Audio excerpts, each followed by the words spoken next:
Y ahora vamos a preparar nuestros corazones para recibir palabra de Dios. Hoy, como dije hace un ratito, voy a hablar con el tema paternidad de naciones. Dios quiere y ha puesto en nosotros la capacidad de tener por herencia las naciones y de ganar las naciones para Cristo. Y eso podemos hacerlo a través de esa relación de paternidad con el Padre y nosotros con otros a quienes les prediquemos acerca de Jesús. Y yo quiero que se pongan sobre sus pies para que busquemos en la carta del apóstol Pablo a los Romanos, en el capítulo 4, y vamos a leer los versos de la segunda parte aproximadamente o completo, el verso 17 hasta el verso 22 o 23 vamos a estar leyendo. Así que cuando lo tengan, por favor, me dicen amén. Romanos 4, a partir del verso 17, que va a ser en el que me voy a enfocar, el verso 17. Podemos leer la palabra de Dios que ya está bendecida.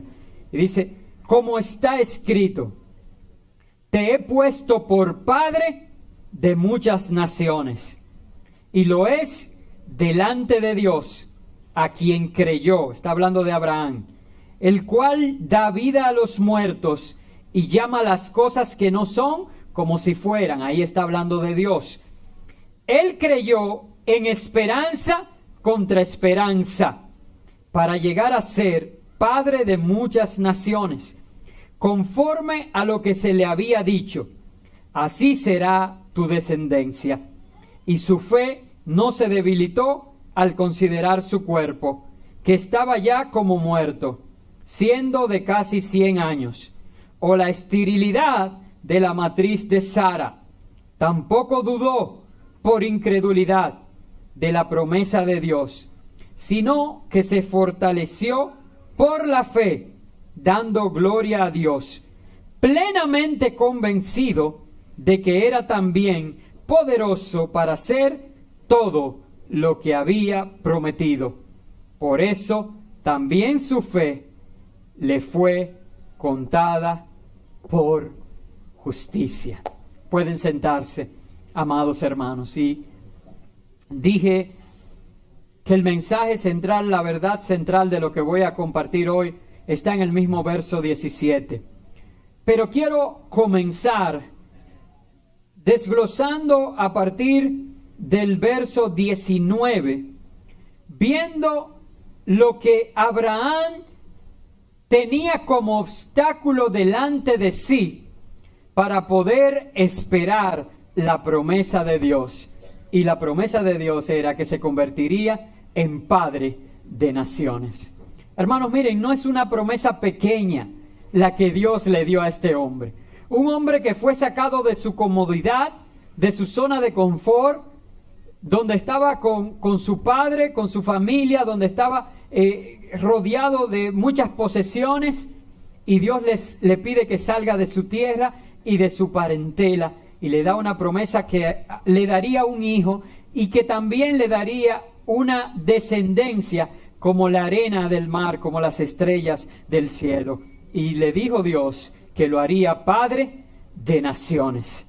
Y la verdad es que cuando uno piensa en promesas de este tipo, y yo quisiera saber, hermano, ¿qué promesa te ha dado Dios a ti?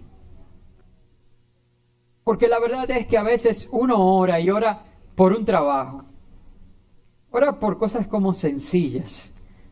Sin embargo, las promesas que Dios ha dado para sus hijos son promesas que están revestidas de eternidad. Son promesas sobrenaturales, promesas que van más allá. Bueno, la palabra de Dios lo dice claro, cosa que ojo no vio, ni oído oyó, ni han subido siquiera en corazón de hombre. O sea, cosas que nadie se puede siquiera imaginar. Son las que Dios tiene reservadas para los que le aman. Y así dio Dios una promesa a Abraham.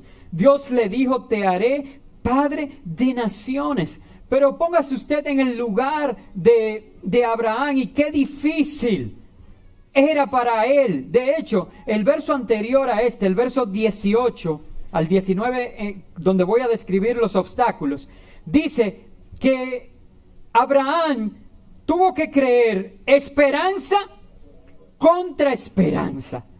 ¿Usted sabe lo que quiere decir eso? Que la esperanza humana no era suficiente. Y él tuvo que basar su fe en una esperanza al margen de la esperanza humana. Una fe sobrenatural, un don de Dios para poder creer, hermanos, que un hombre, con los obstáculos que voy a describir a continuación, pudiera pensar en siquiera tener un hijo. ¿Cuánto más en recibir la promesa que Dios le había dado de que sería padre de naciones? Ahora, ¿saben cuál es la diferencia en la vida de Abraham y cuál es la diferencia en tu vida? Hermanos, que la promesa no fue cualquiera que la ha dado, sino que fiel es el que prometió y fiel también el que lo hará. Aunque los hombres tengan por tardanza, lo que Dios ha dicho que va a hacer, lo va a hacer, porque Él no puede negarse a sí mismo. Y la verdad es que esto es cuestión de esperanza contra esperanza. Pensar que Abraham podía ser padre de naciones y de muchas naciones, como dice, que Dios le dijo, así será tu descendencia. Y dice que él se sostuvo por su fe, la cual no se debilitó a pesar de 3 obstáculos que narra el verso 19 y que yo quiero resaltarlo hoy delante de ti, porque son los mismos obstáculos que se nos presentan a cada uno de nosotros cada vez que recibimos de Dios una palabra. Hermanos, si yo he aprendido desde mi temprana edad a creer no solo en Dios, sino a creerle a Dios, porque Dios ha sido fiel en todo cuanto me ha dicho y me ha bendecido aún más allá de las cosas que yo he pedido. Saben, el primer obstáculo que se presenta aquí es el tiempo. Porque dice el verso 19 que su fe no se debilitó al considerar su cuerpo que estaba ya como muerto, siendo de casi 100 años. Hermanos, saben, nosotros muchas veces, cuando Dios entrega una promesa, una palabra a nuestras vidas, lo primero que hacemos es impacientarnos. ¿Sabes por qué? Porque consideramos que Dios está tardando y que nosotros no tenemos mucho tiempo. Y hay allí una guerra entre el Kairos, que es el tiempo de Dios, y el Cronos, que es el tiempo de nosotros, que hace que se cree en nosotros el estrés y la ansiedad que la Biblia nos manda a que no estemos de ninguna manera sometidos a esa presión, sino que aprendamos a descansar en el Dios de nuestra salvación. Pero ¿saben qué gracioso es? Que cuando nosotros queremos la bendición de Dios y estamos esperando de Él el cumplimiento de una promesa, nosotros queremos que Dios someta el Kairos al Cronos. Porque entendemos que el Kairos está tardando mucho y decimos, Señor, yo quiero que tú me bendigas, pero bendíceme ya. Y entonces ahí ponemos nosotros, es que imagínate, han pasado 10 años de lo que Dios dijo, y yo lo que tengo son 70 años, en lo más fuerte 80. Entonces, si Dios lo prometió, ¿cuándo es que Dios lo va a hacer? Y entonces cuando alguien te dice, hermano, persevera en la oración, porque para Dios un día son como 1000 años, y 1000 años es como un día. Y ahí como que uno mira con una cara de meme de Facebook. ¿Cómo así? Y eso está en la Biblia. Sí, está en la Biblia. ¡Wow! Señor, eso es para ti. Para mí 70 años son 70 años. Y esta vida pasa. Señor, tu palabra, porque nos ponemos espirituales. Tu palabra dice que el hombre como la hierba del campo es, que en la mañana es, y en la tarde ya no. Y cuando estamos esperando la bendición y cuando estamos esperando recibir de Dios la promesa, lo que Él ha dicho, queremos someter el Kairos al Cronos. Queremos que Dios haga las cosas en nuestro tiempo. Pero saben, hermanos, Él es soberano, Él es nuestro Señor y Él nunca llega tarde. Él sabe el momento adecuado en el que su promesa debe de estar en medio de nosotros. Saben, muchas veces nuestra fe no llega hasta el Kairos. María y Marta eran mujeres de fe. En varios episodios se cuentan en la Biblia interacciones de ellas con Jesús. Pero saben, cuando ellas vieron llegar a Jesús luego de la muerte de Lázaro, ellos hicieron una confesión pública de fe. Ellos dijeron, ambas, las dos, usted lo puede leer después, se le acercaron a Jesús y le dijeron, si tú hubieras llegado antes, Lázaro viviría aún. Ellas estaban sometidas al Cronos y por tanto entendían que pasada el momento de la muerte de Lázaro, ya la manifestación gloriosa y milagrosa de Jesús no podía ocurrir. Sin embargo, demos un poco para atrás a la cinta y digamos en qué tiempo se movió Jesús. Vinieron y le dijeron, tu amigo, el que amas, está muy enfermo para morir. De hecho, murió. ¿Y Jesús qué dijo? ¡Vámonos huyendo para allá! ¿Qué dijo Jesús? Vamos a esperar. ¿Y esperó cuántos días dice la Biblia? 4 días. Dígame si estaba actuando conforme al Cronos. No, estaba esperando el momento preciso, el momento ideal, porque Jesús no llega ni antes ni después, Él siempre llega en el momento ideal. Y en ese momento fue y declaró a ambas hermanas que le habían dicho esto, y dijo, yo soy la resurrección y la vida. El que cree en mí, aunque esté muerto, vivirá. Y habló a esa persona que estaba allí, muerto ya, que la hermana dijo, ya hiede. Y le dijo, Lázaro, levántate y anda. Y la voluntad de Dios fue establecida en la vida del muerto.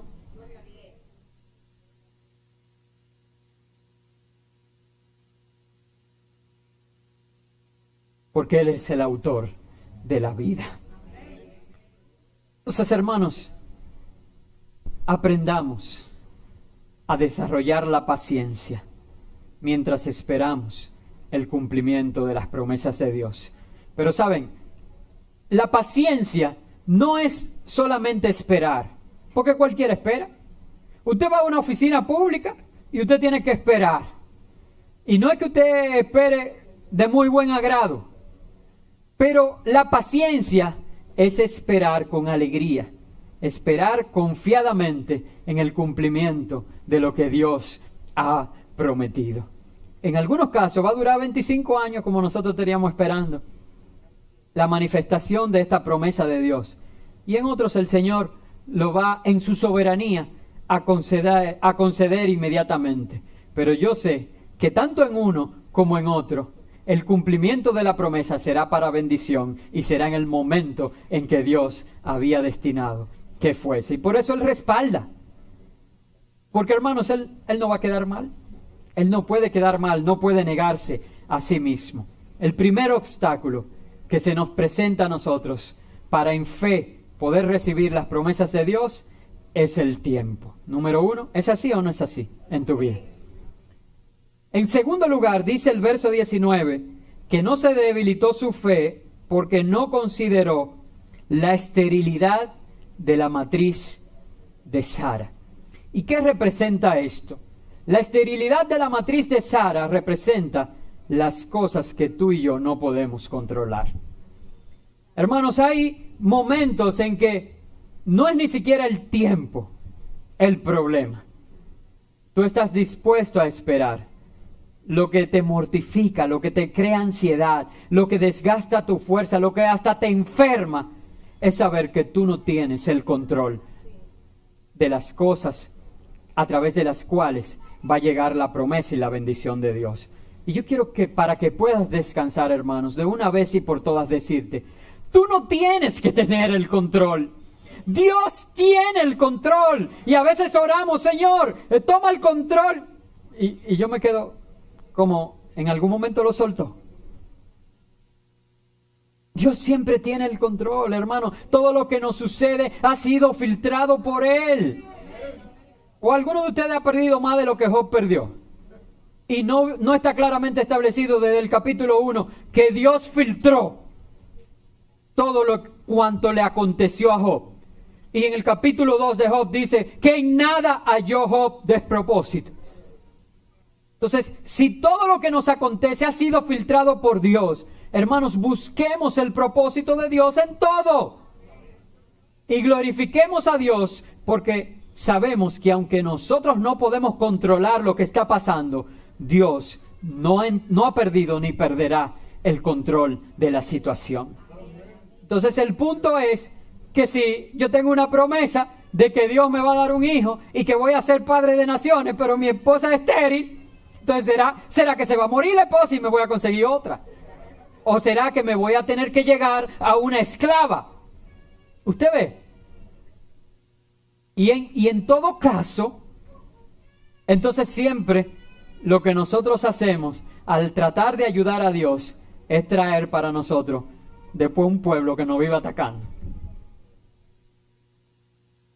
Tenemos que aprender a esperar confiadamente en Dios, dejándole a Él el control de las cosas que nosotros no controlamos y confiando en aquel que ha prometido, en aquel que también lo hará. Claro, yo quiero que sean honestos conmigo y me digan, ese accionar de ceder el control a Dios, que Él lo tiene, una vez más digo, es más una entrega de corazón que dárselo realmente. Pero ese ejercicio de nosotros descansar en Él, reconociendo que es Él quien tiene el control, ¿es fácil o no lo es? Honestamente, no es fácil. Pero hermano, la certeza de lo que se espera y la convicción de lo que no se ve es lo que nosotros llamamos fe. Y si tú y yo hemos decidido creerle a Dios, entonces debemos estar confiados que Él siempre cumple lo que promete.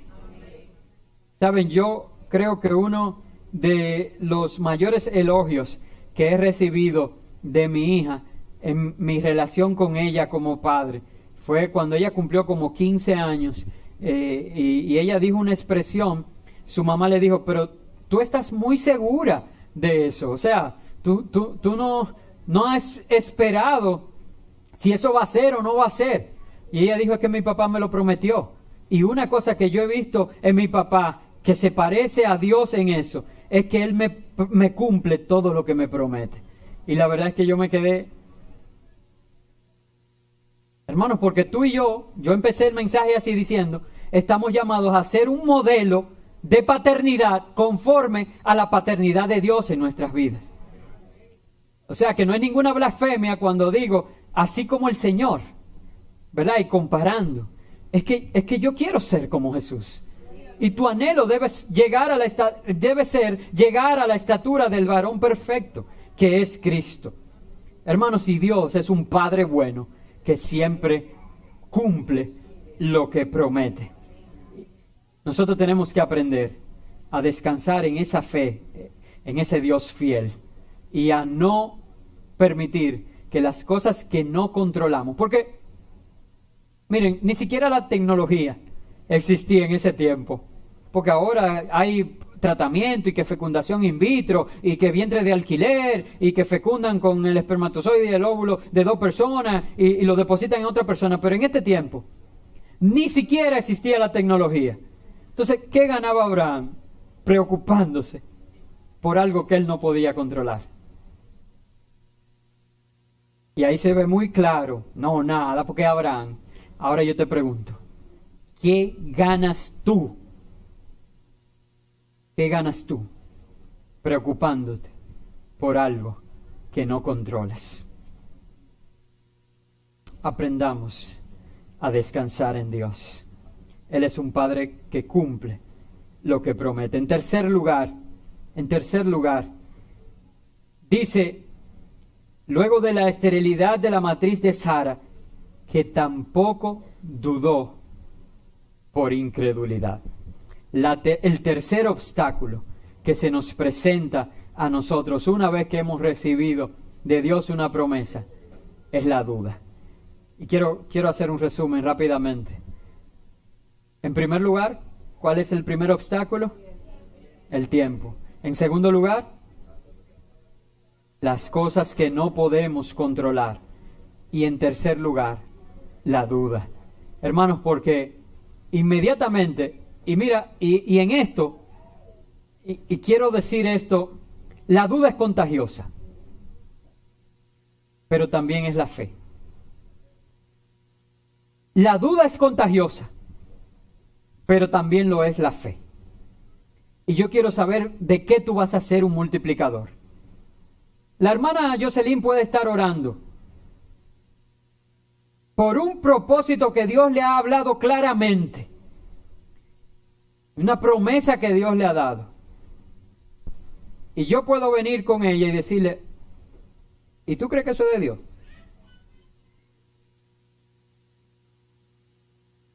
Y ella, si quita la mirada de lo que el Señor dijo y le empieza a poner en las razones que yo le presente, posiblemente, la duda va a embargar su corazón. Ejemplo bíblico, Pedro. ¿Saben? Nosotros criticamos tanto a Pedro y hombre de poca fe. Pero es el único hombre fuera de Jesús que ha caminado sobre las aguas.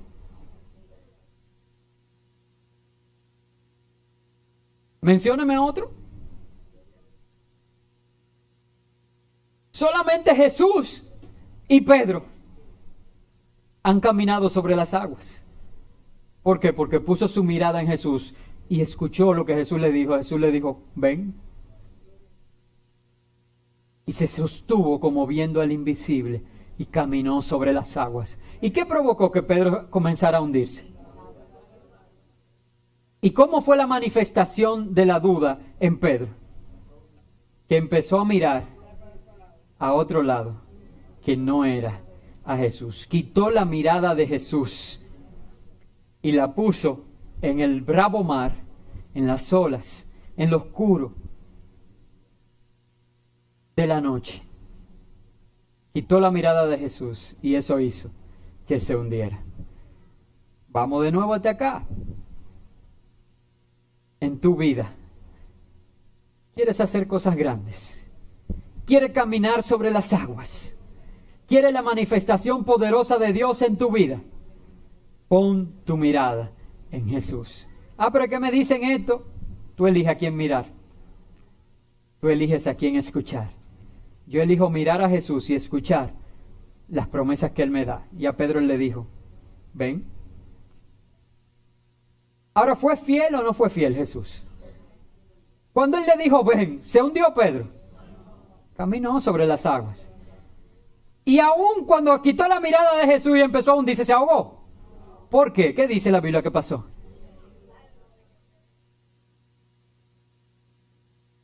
Aún cuando tú fallas, Él permanece fiel porque Él no se puede negar a sí mismo.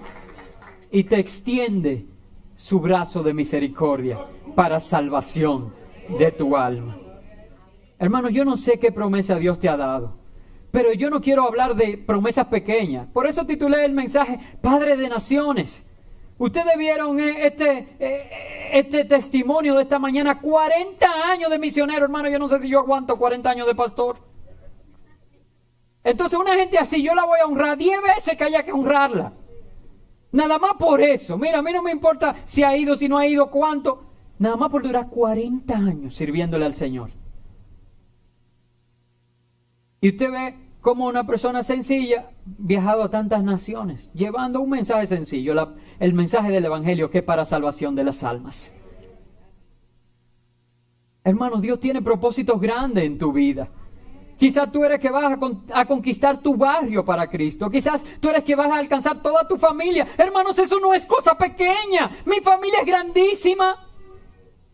Y yo me gozo cada vez que uno de mi familia viene y se sienta aquí. Tengo un tío que realmente empezó relajando, me decía reverendo, vino aquí a un par de actividades, me vio ministrando y después de ahí me dice reverendo. Y al principio lo hacía como para molestar, pero yo siento que cada vez que me junto con él me lo dice cada vez con más respeto. Y cuando hay necesidad en la familia y yo estoy, me dice reverendo, venga, ore. Entonces, hermano, yo quisiera ganar a toda mi familia, quisiera ver toda mi familia sentada en este lugar. Yo no sé cuál es la promesa de Dios para ti, pero sé que el propósito de Dios es un propósito sobrenatural, porque Dios es un Dios sobrenatural. Y yo no quiero de verdad que en este día el tiempo, y hermanos, y yo porque pudiera agarrar tiempo solamente, solo que dije que hoy va a ser breve, ¿verdad? Pero el tiempo nosotros no sabemos administrarlo adecuadamente, porque debiéramos utilizarlo para el propósito de Dios en una mayor medida. No quiero que las cosas que no puedas controlar te enfermen y te quiten la oportunidad de hacer tantas cosas para Dios. Dios te ha llenado de talento, Dios te ha llenado de dones, Dios te ha llenado de ideas. Es más, Dios te ha provisto los recursos y tú estás llorando en una cama. Levántate y resplandece y cumple el propósito de Dios para ti. Y mientras más problemas tengas y más necesidades, levántate y haz más cosas para Dios. Que si al final te mueres, por lo menos quedan las obras. Y otros, entonces van a llegar a los pies de Jesús a través de lo que Dios hizo a través de ti. No te quedes en las cosas que no controlas. Y no permitas que la duda llegue a tu corazón. Porque tú no dijiste que fue Dios que puso eso en tu corazón. Dios no cambia. Dios es el mismo ayer, hoy y siempre. Y el propósito de Dios tampoco cambia. Los métodos sí, pero el propósito de Dios no cambia. Su propósito es bendecirte. Hermanos, sí, quise empezar por los obstáculos, porque esto es una decisión de venir delante de Dios creyendo lo que Él ha dicho. Y yo empecé en el verso 17 diciendo que Dios le dijo a Abraham, te he puesto por padre de muchas naciones. No es que te pondré, te he puesto. Porque en Dios no es el Cronos, es el Kairos. Y si ya Dios lo dijo, ya está hecho. ¿O usted cree que en la nada no estaba ya el universo? Porque ya la palabra de Dios había establecido eso. Y cuando Dios dijo, sea la luz, ¿qué pasó? Así fue. Pues cuando Dios dice, sé bendecido, eres bendecido. Aunque tenga deuda, aunque esté enfermo, aunque tenga problemas, aunque haya presión en tu familia, aunque esté peleado con tu esposo o con tu esposa, Dios ha dicho que tú eres más que un vencedor por medio de aquel que te amó. Te he puesto por padre de muchas naciones. Y saben, dice el verso 17, y lo es delante de Dios, porque en Él creyó. En el Dios que da vida a los muertos y llama a las cosas que no son como si fueran. Esa es la clave. Tú y yo, sabiendo en quién hemos creído, hermano, hay una cosa mayor que darle vida a un muerto. Es lo natural. Eso es completamente sobrenatural. Y si nosotros hemos creído en ese Dios, para el cual no hay nada, ninguna cosa imposible, el secreto para llegar a ser padre de naciones es aprender a ver las cosas que no son como si fueran. Hermanos, y ese es el ejemplo que tenemos que legar a las futuras generaciones. ¿Saben? Hoy debiera ser un día triste para mí. Porque aunque hace casi ya un año, en mi vida, en toda mi vida, es la primera vez que yo voy a pasar un día del Padre sin mi Padre terrenal conmigo aquí en la tierra. Y la razón por la que no es un día triste, a pesar de eso, es porque yo sé que hoy, por la fe, Él está en un mejor lugar al cual también yo iré. Y que aunque ya Él no viene a mí, un día yo sí iré a Él y juntos adoraremos al Señor por la eternidad. Pero saben, hay un legado que siempre estará conmigo. Y ese legado de ver las cosas que no son como si fueran, es el que nosotros debemos transmitir a otros.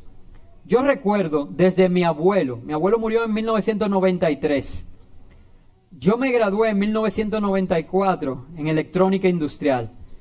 Pero recuerdo que mi abuelo, yo no sé si ustedes recuerdan lo viejo de antes, que tenían un radito en el que oían la noticia, los juegos, bueno, iba a decir las novelas porque antes habían, pero esos viejos no oían novelas, eran las doñas. Pero ese radito era como algo que identificaba a todos los viejos. Casi todos los viejos tenían ese radito. Y yo recuerdo que en el año 92, un año antes de morir, a mi abuelo se le dañó el radio que él tenía. Y ya sus hijos, algunos vivían en Estados Unidos. Y todo el mundo dijo, hay que comprarle un radito nuevo a papá y mandárselo. Y él dijo, no, yo le voy a dar ese radio a Jorge para que me lo arregle. Yo empezando a recibir clases de radio básica. Hermano, pero para mí, de verdad, que esa fue la función más grande que me pudieron delegar en mi vida. Porque ¿qué pasaba si yo dañaba más de lo que estaba ese radio? Y fui a la 30 de marzo solo, compré las piezas que se necesitaban, con mucho cuidado, soldé lo que tenía que soldar. Y cuando el radio funcionó adecuadamente, hermano, y ya ustedes saben que él se lo dijo a todo el mundo, que yo le había arreglado ese radio. Pero recuerdo a mi papá, entonces, que en el año 91, cuando yo entré a estudiar electrónica, yo llegué el primer día de clase con un maletín lleno de soldadores, estaños, destornilladores, tester. Yo no sabía usarlo, porque yo no había entrado todavía a la escuela de electrónica. Pero haciendo un sacrificio, de verdad que uno no puede como evaluar adecuadamente, o sea, darle un valor. Porque ahora que yo soy padre, sé que nada más pagar los estudios, imagínense, invertir todo eso. Yo recuerdo, me costó solamente el tester $100 y pico. Y digo yo, ¿y de dónde? Pero porque él había depositado en mí ese legado de que yo podía ser todo lo que me propusiera ser.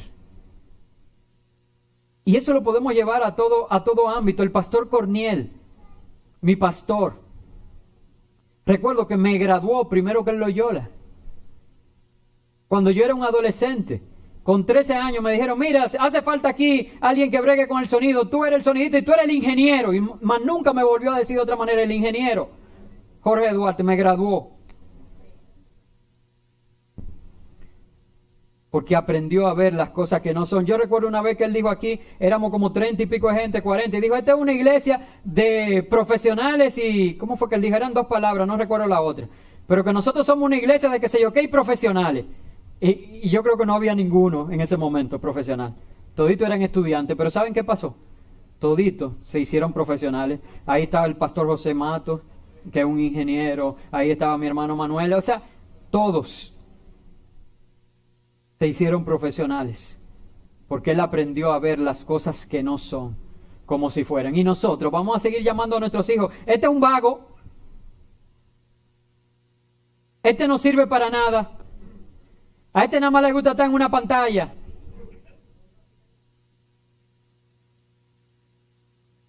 No, mira a tu hijo y dile, tú eres un padre de naciones, porque muchos llegarán a los pies de Cristo. Yo veo un ministro del Dios Altísimo en tu vida. Si estás ahí acostado en la cama, levántate y empieza a prepararte, empieza a adorar al Señor, empieza a leer la Biblia, porque yo veo en ti un ministro de Dios. Empieza a creerle a Dios. No dice la palabra del Señor, cree en el Señor Jesucristo y serás salvo tú y tu casa. Entonces no declares perdición sobre tu hijo. Declara la palabra de Dios y declara bendición. Saben, dije el miércoles en el curso que estoy compartiendo y lo anuncié que quizás lo iba a usar hoy en el mensaje, que un pastor amigo tuvo una oportunidad en Nueva York. Él era pastor de una iglesia en Queens, New York, y lo invitaron a una actividad de la comunidad judía para compartir la palabra. Y él dijo, no, esto es una oportunidad de oro, y fue y compartió. Y luego de predicar, llegó un tiempo de compartir una cena, y con ellos hablando, él le dijo, mira, yo he venido a darle lo que tengo de parte de Dios, pero quiero recibir también.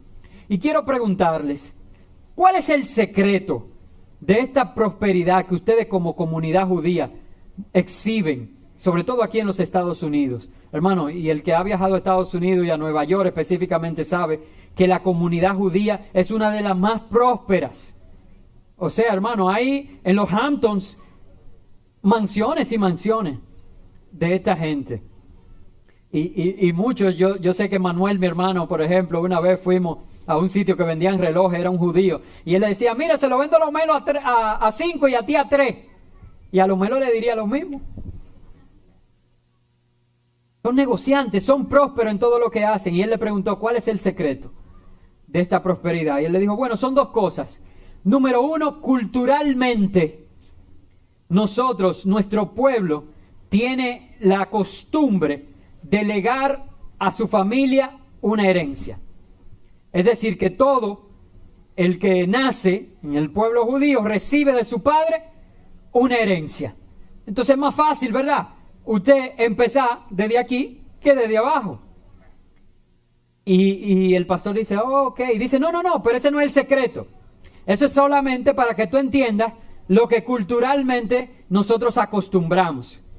Ahora, el secreto yo diría que es este, y es que esa costumbre que tenemos de legar a nuestros hijos herencia va acompañada de un sentir de que ninguno le puede dejar a sus hijos menos herencia de la que recibió, sino que tiene que multiplicar lo que recibió y entregarle una mayor dote a sus hijos.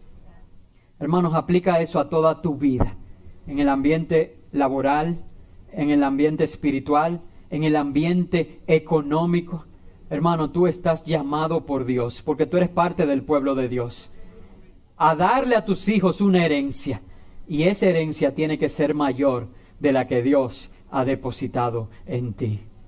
Y la verdad es que yo una y otra vez pensaba en el pastor Corniel, que siempre decía, y cuando hablábamos de que lo que Dios iba a hacer a través de nosotros iba a ser mayor de lo que hizo con ellos. Y yo decía, ¿cómo es posible? Si yo lo respeto tanto, si yo lo tengo a usted allá y siento que no llego ni a los tobillos. ¿Pero por qué? Porque su fe no estaba sostenida en mí, hermano. Y yo creía que era un elogio a mí. Y no se trataba de un elogio, se trataba de que su fe estaba sostenida en aquel que prometió que la gloria postrera de esta casa sería mayor que la primera. Y que ese siempre cumple lo que hace. Entonces, hermanos, ¿qué vas a legar tú a tus hijos? Con esto quiero terminar. ¿Vas tú a sembrar en ellos lo que de Dios has recibido? ¿Y vas a poner en ellos el sentimiento y el sueño de ser padre de naciones y de ganar este mundo para Cristo? No puedes hacerlo a menos que tú seas criado por Dios. Para tú criar a tus hijos en Dios, primero tienes que dejarte criar por Dios. Tienes que convertirte en un hijo de Dios para que tus hijos repitan el modelo tuyo. Y siendo hijos tuyos, también le corresponda la herencia de ser hijos de Dios. No por la herencia como tal, sino por las enseñanzas que tú les modelas y por lo que siembras en su corazón, que dice la palabra de Dios que nunca retorna a Dios vacía, sino que hace la obra para la cual Dios la ha enviado.